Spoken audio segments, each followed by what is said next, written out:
and this was supposed to be the ER. Literally, like you are now, if I want to walk, I have to say, please excuse me, please excuse me.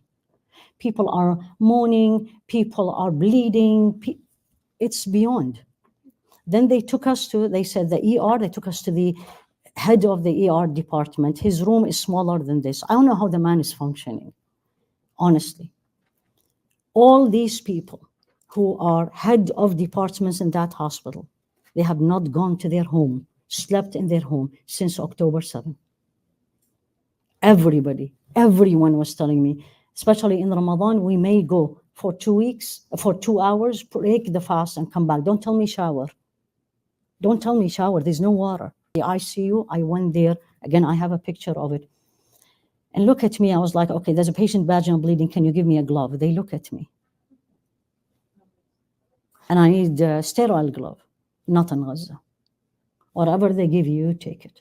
Large, I said, give it to me. There's nothing under the bed of this woman. Nothing. There's no sheet. It's I can't tell you. So I examined her, and alhamdulillah Rabbil Alameen, and the family was with her. It wasn't something serious. As I was examining her, next, like a curtain, next, they just brought somebody who was, because the norm is they bring people who have been bombed, shell, you name it. So they brought, I don't know, but I'm hearing the person with her. She was, I think, a young girl. The one with her, the girl was like not shouting, but she was crying. She was in pain.